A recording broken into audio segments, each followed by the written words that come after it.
मेरा नाम रत्ना है। मैं प्रयागराज के पास छोटे से कस्बे में रहती हूँ। उस वक्त मेरी उम्र 30 साल थी। मेरी एक बेटी थी जिसकी उम्र 10 साल थी और मेरे पति का नाम रमेश था, जो कि टैक्सी चलाता था। मेरे पति को हमेशा से ही बेटी की बहुत ख्वाहिश थी, लेकिन जब मेरी बेटी इस दुनिया में आई तो डॉक्टर्स ने कह दिया कि मैं इसके बाद दोबारा कभी माँ नहीं बन सकती। बच्चे की और माँ की जान बच गई, यही काफ़ी है। मेरे पति ने सबके सामने कह दिया कि मैंने शादी इसलिए कम उम्र में की थी कि जल्दी जल्दी मेरा बेटा पैदा हो जाएगा और मेरे साथ खड़ा होगा, क्योंकि मेरा तो कोई सगा भाई भी नहीं है जो मेरी मदद करे। लेकिन इस औरत ने तो मेरी सारी उम्मीदें ही तोड़ दी। अब मैं इससे छुटकारा पाकर जल्द से जल्द दूसरी शादी करूंगा। पर 11 साल हो गए, मेरे पति ने मुझे अभी तक नहीं छोड़ा और ना ही किसी से दिल लगी की। इसलिए नहीं कि वो मेरे साथ बहुत ज़्यादा वफादार था, बल्कि इसलिए क्योंकि उसे पता था कि अब कोई भी उसे अपनी बेटी का हाथ नहीं देगा।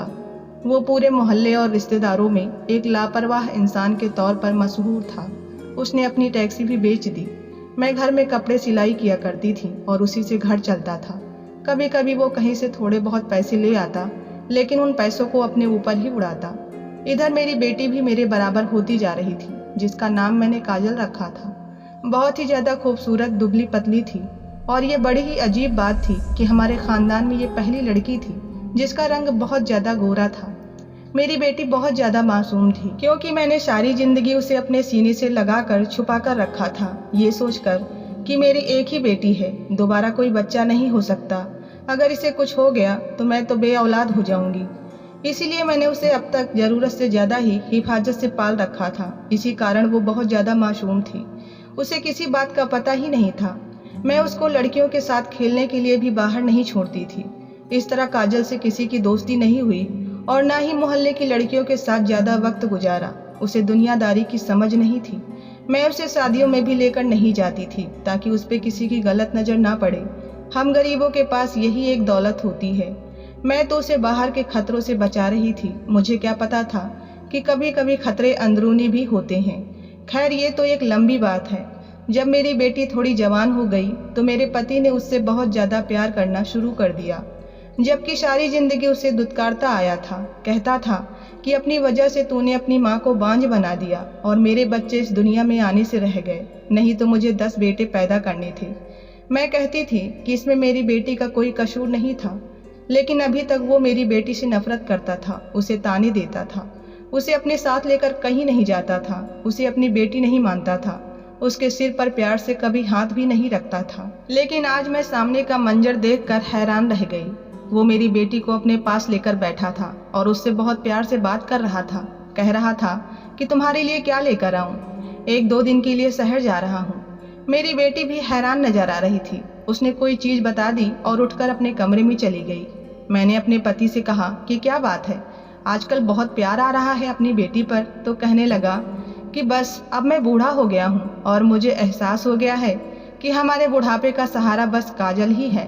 मैं तो पागल था, बस यही सोचता था कि लड़कों से हमारा वंश बढ़ जाएगा, लेकिन अगर ये मेरे नसीब में ही नहीं है तो मैं क्या कर सकता हूँ। मैंने तेरे साथ नहीं, ऊपर वाले के साथ जिद लगाई थी और ईश्वर के साथ जिद नहीं लगानी चाहिए। अभी ये मेरी बेटी है और मैं इससे बहुत ज़्यादा प्यार करूँगा। ये सुनकर मेरी आंखों में आंसू आ गए। चलो इस इंसान को समझ तो आई। फिर मैंने उससे कहा कि अब तो बेटी जवान हो रही है, 2-3 साल में इसकी शादी हो जाएगी और फिर हमारी बेटी हमें छोड़कर अपने ससुराल चली जाएगी। लेकिन तुमने इतने साल बर्बाद क्यों कर दिए? कितनी प्यारी बच्ची थी हमारी। जब छोटी थी कैसे भाग भाग कर तुम्हारे पीछे पीछे जाती थी, तुम्हें बाबा बाबा कहती थी और तुमने उसे कभी भी अपनी गोद में भी नहीं लिया। इस बात पर मेरे पति की आंखों में आंसू आ गए। उसने कहा कि मैंने वाकई काफ़ी सारा वक्त बर्बाद कर दिया, लेकिन अभी भी देर नहीं हुई है। जब मेरी बेटी बहुत छोटी थी तो मैं उसको उसके पिता के साथ नहीं छोड़ती थी, ये सोचकर कि कहीं रमेश गुस्से में मेरी बेटी को जान से न मार डाले। लेकिन अब मुझे यकीन हो गया था कि इसके दिल में वाकई उसकी बेटी के लिए प्यार जाग गया है। आखिर वो उसका अपना बाप था, कोई सौतेला नहीं। हमारे दिन इसी तरह गुजरने लगे और ये दोनों बाप बेटी बहुत ही ज़्यादा करीब आ गए। जो लम्हे इन्होंने एक दूसरे के साथ नहीं गुजारे थे अब तक, अब वो गुजार रहे थे। वो मेरी बेटी को अपने साथ बाजार भी ले जाता, उसके लिए तोहफे भी लेकर आता, खाने पीने की कोई ना कोई चीज़ जरूर ही लेकर आता था। मुझे आजकल एक जगह नौकरी मिल गई थी। एक सेंटर था जहाँ पर जाकर कपड़ों की सिलाई किया करती थी। काफ़ी अच्छे पैसे बच जाते थे। मैं घर में कपड़े सीती थी तो घर के कामों में भी लग जाती थी, लेकिन वहाँ पर जाती तो दिमाग सिर्फ काम की तरफ ही लगा रहता था। पहले मैंने ये काम करने से इनकार कर दिया था, लेकिन अब सोचा कि मेरे पति देव खाली ही तो हैं मेरी बेटी का ख्याल रखने के लिए। जवान बच्चे को घर में अकेला छोड़कर तो नहीं जा सकती थी, लेकिन अब घर के हालात कुछ और ही थे। इसलिए मैंने सोचा कि मैं ये काम कर लेती हूँ। और मैं ये काम करने के लिए रोज़ सुबह जाती थी। शाम को जब वापस आती तो मेरी बेटी मुझे रोज़ खुशी खुशी बताती कि आज पापा ने मुझे ये चीज़ ला कर दी, आज वो मेरे लिए सूट लेकर आए, और आज हम सैर करने गए थे, मैंने गोलगप्पे भी खाए थे, आइसक्रीम भी खाई थी। लेकिन कुछ दिनों से मेरी बेटी मुझे ये सब बातें नहीं बता रही थी, बल्कि कहीं खोई हुई थी। मैंने कहा कि क्यों, आजकल पापा के साथ बाहर नहीं जाती हो? तो कहने लगी जाती हूँ। तो फिर मुझे क्यों नहीं बताती कि पूरा दिन क्या किया है? मैं तो काम ही करती रह जाती हूँ, तुम दोनों के ही तो मजे हैं। मुझे बताया तो करो, कम से कम मैं सुनकर ही खुश हो जाया करूँगी। मैं अपनी बेटी से मुस्कुराकर बात कर रही थी क्योंकि मैं उसके लिए खुश थी, लेकिन वो बिल्कुल भी खुश नजर नहीं आ रही थी। फिर मेरी बेटी बीमार रहने लगी। कभी कहती मेरी कमर में दर्द है तो कभी कहती मेरी टांगों में दर्द है। मुझे समझ ही नहीं आ रहा था कि उसके साथ क्या हो रहा है। एक ही डॉक्टर थी हमारे गांव में, उससे बात की तो उसने कहा कि बच्ची सयानी हो रही है, इसीलिए ये सब कुछ हो जाता है, तुम ज़्यादा फिक्र मत करो। जब इसे दर्द हो तो दर्द की गोली दे दिया करो, इसकी खुराक बेहतर करो, दूध वगैरह दिया करो तो ठीक हो जाएगी। मैंने कहा कि ठीक है। मैंने उस बात पर ज़्यादा ध्यान नहीं दिया। अजीब बात यह थी कि आजकल मेरा पति बहुत खुश था, उसका मूड भी अच्छा रहता था। काफ़ी दिनों से उसने मेरे साथ झगड़ा भी नहीं किया था, घर में भी पैसे लेकर आ रहा था, लेकिन वो मुझसे दूर दूर भाग रहा था। हमारी कौन सी अभी इतनी उम्र हुई थी, और अगर वो इतना ही खुश था तो थोड़ी सी मोहब्बत मेरे साथ भी तो बांट सकता था। सारी जिंदगी तो मेरे साथ लड़ता ही रहा। मैं इस बात पर थोड़ी हैरान थी, लेकिन मेरे पास इतने काम थे कि मेरे पास कुछ और सोचने के और करने के लिए समय ही नहीं था। एक दिन मैंने अपने पति से कहा कि अपनी बेटी के लिए कोई रिश्ता देखते हैं। उसने कहा कि अभी से? तो मैंने कहा कि रिश्ता ढूंढते हुए भी 1-2 साल लग ही जाएंगे। हमने कहा कौन सी इसे नौकरी लगवानी है, जब कुछ नहीं करवाना तो शादी करवा देते हैं। मेरे पति ने कहा कि नहीं, अभी तो नहीं, अभी तो ये बहुत छोटी है। मैं तो इसकी शादी 21 साल की उम्र तक ही करूँगा। जब तक ये 21 साल की नहीं हो जाती मैं इसकी शादी नहीं करूँगा। मैंने कहा कि 21 साल तो ज़्यादा है, 18 साल सही है। तो उसने कहा कि नहीं, जब तक लड़की समझदार न हो जाए उसकी शादी नहीं करनी चाहिए, इससे पहले उसकी शादी करना जुल्म होता है। मैंने कहा कि काश मेरे बारे में भी कोई ऐसा सोच लेता। तुमने तो मुझ पर 16 साल की उम्र से ही जुल्म करना शुरू कर दिया था। रमेश ने कहा कि हम तो अनपढ़ जाहिल लोग थे, हमें किसी बात का पता नहीं था, कोई मशवरा देने वाला भी नहीं था। हमारे माँ बाप भी हमारी तरह ही थे, लेकिन अब हमने दुनिया देख ली है तो हम अब ऐसा फैसला नहीं करेंगे। और फिर हमारी एक ही तो बेटी है। मेरे पति ने ये बात बड़े प्यार से की थी, वरना सारी जिंदगी इस बात को उसने मेरे लिए ताना ही बनाया था कि एक ही बेटी पैदा कर पाई, उसके बाद बांझ हो गई। क्या करूं मैं इसका? बहुत दिल दुखाया था मेरे पति ने मेरा, लेकिन मैंने उसे फिर भी माफ़ कर दिया, ये सोचकर कि वो मेरी बेटी का बाप है। लेकिन मुझे ये नहीं पता था कि एक दिन वो कुछ ऐसा कर बैठेगा कि मैं उसे माफ़ नहीं कर पाऊंगी। एक दिन मुझे मेरी बेटी की तबीयत सुबह से ही कुछ ठीक नहीं लग रही थी, और फिर ऐसा हुआ कि वो दोपहर तक बेहोश हो गई। मैं उसे डॉक्टर के पास ले गई तो डॉक्टर ने ऐसी बात बताई जिसे सुनकर मैं हैरान हो गई। मैंने कहा कि मेरी बेटी ऐसी बिल्कुल भी नहीं है। उसने कहा कि आपकी बेटी के साथ वही हो रहा है जो नहीं होना चाहिए। मैं अपनी बेटी को घर लेकर आई और फिर उसके मुंह पर थप्पड़ मारकर पूछा कि तूने किसी के साथ कोई चक्कर तो नहीं चलाया? वो मेरे पैरों में गिरकर रोने लगी कि मैंने ऐसा कुछ भी नहीं किया माँ। फिर उसने मुझे ऐसी बात बताई कि आज ऐसा लगा कि जैसे मेरे सर पर आसमान गिर गया हो, मेरे पैरों के नीचे जमीन ही ना हो और दुनिया के सारे पत्थर मुझे लग रहे हों। मेरी आंखें भर गई। मैंने अपने आप को कमरे में बंद कर लिया और 3 घंटे के बाद बाहर निकली और बेटी से पूछा, तू झूठ तो नहीं बोल रही? उसने कहा कि मैं सच बोल रही हूँ, मेरी बात का यकीन कीजिए माँ। मैंने अपनी बेटी को अपने कमरे में सुलाना शुरू कर दिया। मेरे पति ने कहा कि उसको यहाँ क्यों सुलाया है, इसका तो अपना कमरा है। मैंने कहा कि अब से ये यहीं सोया करेगी। उसने कहा कि फिर मैं कहाँ जाऊँ? तो मैंने उससे कहा कि तुम्हारी मर्जी, जहाँ जाना चाहो चले जाओ। मेरे पति ने कहा कि तुझे क्या हो गया है, तूने अपना मुंह क्यों बना रखा है? मैंने कहा कि मैंने मुंह नहीं बनाया, मैं अपनी बेटी को गले से लगाकर ही सोऊंगी। अभी भी मेरी आंखों से आंसू निकल रहे थे। अगले दिन से मैंने काम पर जाना भी छोड़ दिया और फिर से घर में ही कपड़े सीने लगी। मेरे पति ने कहा कि काम पर क्यों नहीं जा रही? तो मैंने कहा कि काम छोड़ दिया है।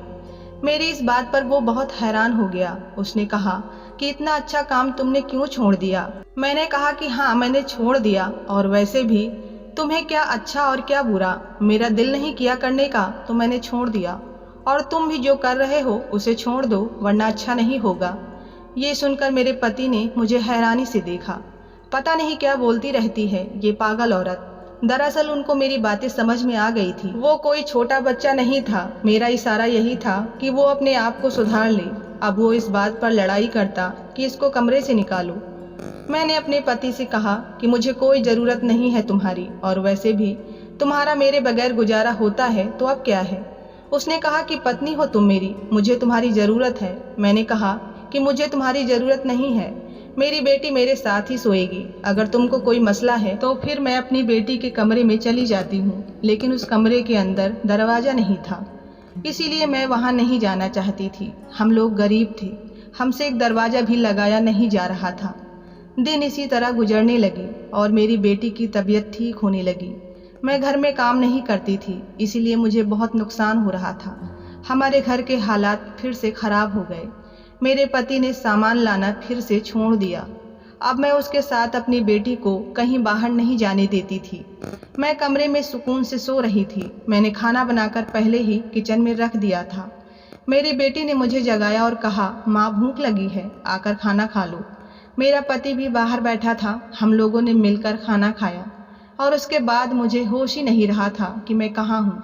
आधी रात को मेरी आँख खुली तो ये देखकर कदमों तले से जमीन निकल गई कि मेरी बेटी तो मेरे पास नहीं थी। मैं फौरन उठी और बाथरूम की तरफ गई कि शायद वो बाथरूम में होगी, लेकिन वो वहाँ पर भी नहीं थी।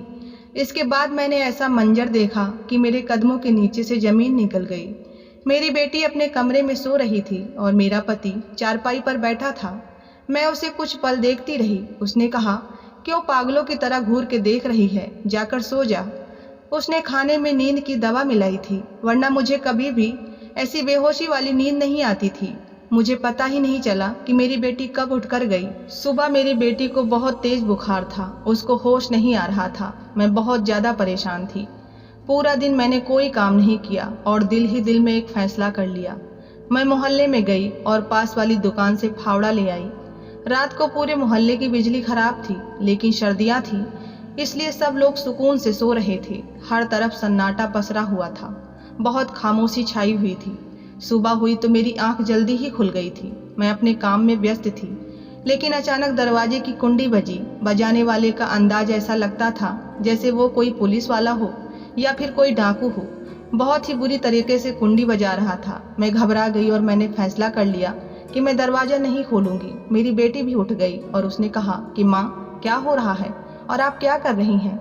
ये आंगन क्यों खुदा पड़ा है और पापा कहाँ हैं? मैंने कहा कि उस आदमी को पापा कहने की ज़रूरत नहीं है। मेरी बेटी ने मुझे देखा तो उसके मुंह से चीख निकल गई। उसने कहा कि आपके कपड़ों पर यह क्या लगा हुआ है? मैंने कहा कि पागल, ये तो मैं बाथरूम में गिर गई थी ना, इसलिए कई जगह चोटें लग गई हैं। उसने कहा कि दरवाजे पर कौन है और ये हमारे घर का दरवाज़ा क्यों तोड़ रहे हैं? मैंने कहा कि अपना सामान उठा और बराबर वाली आंटी के घर चली जा और वहाँ पर ही रहना जब तक कि मैं तुझे लेने के लिए नहीं आती। मैं बहुत घबरा गई और मैंने उसका थोड़ा बहुत सामान पैक कर दिया और बराबर वाली औरत के घर भेज दिया। वो मेरी बहुत अच्छी सहेली थी। मैंने अपनी सहेली को अपने सारे जेवर और जमा किए हुए सारे पैसे दे दिए। मैंने कहा कि जब तक मेरी बेटी तुम्हारे पास है, इसका बहुत ज़्यादा ख्याल रखना और ज़रूरत पड़ने पर कुछ दिनों के लिए इसे दूर भेज देना और इसको यहाँ से लेकर चली जाओ।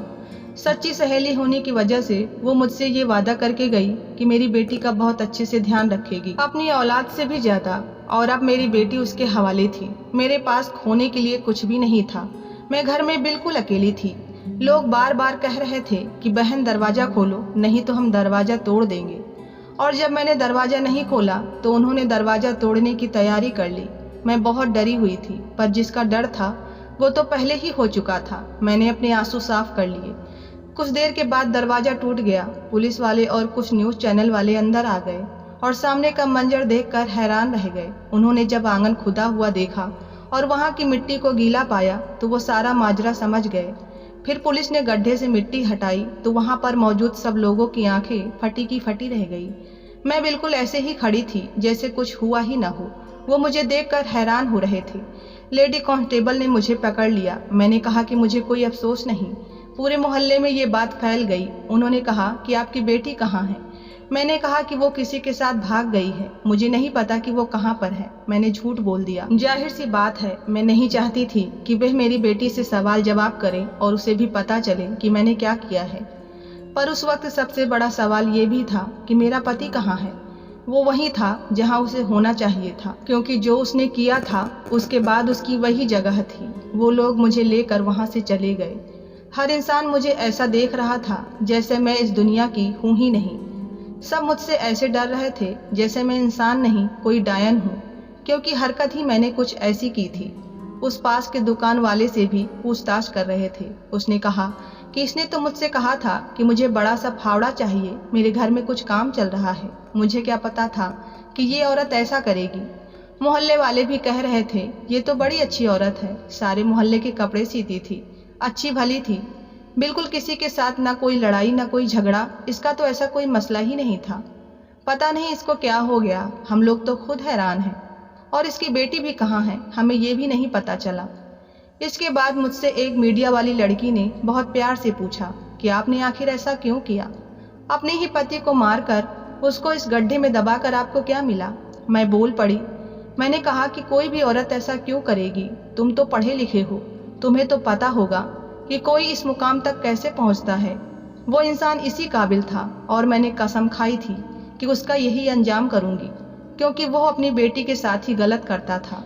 मुझे लगा उसकी मोहब्बत जाग गई है, मगर उसके अंदर की हैवानियत जाग गई थी, इसलिए मैंने उसे मारकर बिल्कुल ठीक किया। जब ये बात सामने आई तो लोग भी यही कहने लगे कि मैंने बिल्कुल ठीक किया है। इस समाज को भी पता चले कि किसका साथ देना है। लेकिन अब सारे लोग मेरे साथ थे। उनका कहना था कि तुमने बहुत अच्छा किया, सबके लिए सबक बना दिया। और अब सब यही सोच रहे थे कि आखिर वो किस किस्म का बाप था, सौतेला तो नहीं था, उसका अपना सगा बाप था। फिर भी उसने ये हरकत कर ली। मुझ पर मुकदमा भी चला और फिर सजा भुगतने के बाद मुझे कुछ सालों के बाद ही छोड़ दिया गया। जब वापस आई तो मेरी बेटी अपनी शादीशुदा जिंदगी में बहुत खुश थी और उसका एक प्यारा सा बेटा भी था। मैंने उससे कहा कि उसकी बहुत अच्छी परवरिश करना। मेरी बेटी मुझे गले लगाकर फूट फूट कर रो रही थी, क्योंकि उसे अखबार के जरिए सब कुछ पता चल गया था। दोस्तों, उम्मीद करती हूँ आपको हमारी कहानी पसंद आई होगी। पसंद आई हो तो वीडियो को लाइक करें, चैनल को सब्सक्राइब करें। मिलते हैं नई कहानी के साथ, तब तक के लिए धन्यवाद।